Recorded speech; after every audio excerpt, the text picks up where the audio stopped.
Bloody hell, it's cold. Well, we're here again, and another unboxing. A bit like the last one. This one is from carbuilders.com. I have bought some stuff from these guys before. Car Builder Solutions, they've got a great little catalogue. I'm not being sponsored by these, by the way, but credit where it's due. These guys are good. They've got a great catalogue. The useful thing about it is it's got prices in, not just part codes. It's got everything in there, all coloured sections to do with exhaust fabrication, cooling systems, fuel systems, electrics, ventilation, air conditioning, body parts, mirrors, lights, badges, tools, everything. Free copy. Get yourself one. A bit of inspiration, and shows you what you can and what you can't do and how much it's going to cost you. So I got myself one of them and a couple of parts, leading on from my last video regarding the big fat radiator. If you want to have a look back and watch that, is got a big fat radiator which is supposed to solve all your cooling issues, no overheating, and I ain't got much space left after that big fat radiator going in there, which I'll show you in a minute. In place, I've got the world's smallest fan. Now this one is the smallest electrical fan that they do. So that there is what's called a 7-inch fan, and it still shifts, would you believe, quite a bit of volume, which is handy. You can turn the fan round, so sucking instead of blowing. You can adjust the polarity on it if you want to spin it the other way.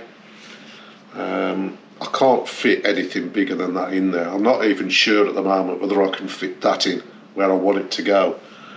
But I did do myself a little template because there's a drawing online of all their fans, which you can shrink and blow up on your photocopier or on your computer, and you can mess around with it before you buy to see how these mounting feet fit on and what the fixing centres are and all that type of stuff. So you get the fan, 12 volt fan, you get some straps and little foamy blocks and things like that. You get the feet, and then you get a nice little instructions, which is a rarity, to be honest. Usually when you buy these fans from other places on eBay and such like, there's no information on them apart from the basic sizes. So that looks quite good. What else have I got in here? Not much. I've got some power cable, because I'm pretty sure that the mini cable running from the boot up to the engine bay is going to need lengthening to get to where the Micra loom starts. I've got a metre of cable, 50 millimetre cable. That's 50 millimetre squared. I've got some crimp-on terminals, got 4 of them. Not sure what I'm going to do with them yet. I'll figure it out when I get there. And that's all I've got in that box. I did order some stuff before, some bits of pipe work and stuff. So I've been hacking up some coolant hoses of different diameters and reducers and 90-degree bends and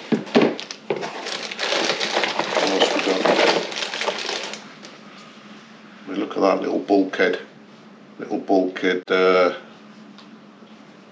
connector. What else we got? 90-degree bends, and you cut these bits off depending on the diameter of coolant pipe you have coming onto it, which is useful. I've got a little battery post connector so I can try and extend my power cable. So yeah, that catalogue's full of stuff. So let's go and have a look at where that big fat radiator has been fitted, and see what you think of the coolant layout. I might do a sketchy thing as well to remind myself what I did, why I did it, and maybe help you guys out. So let's take you off this tripod. I've got a bit of a move around. I've dragged this hydraulic lift out of here. Luckily, when I made the floor, when I made this little raised floor out of just some CLS, I did leave myself an access route out because I knew I was restricted on the ceiling height for it's using it to its best ability. So that's been dragged out of there. I dragged it out, spun it round 180 degrees because the hydraulics area there is better off towards the rear of the car to stop it clashing with anything at the front, like the exhaust and the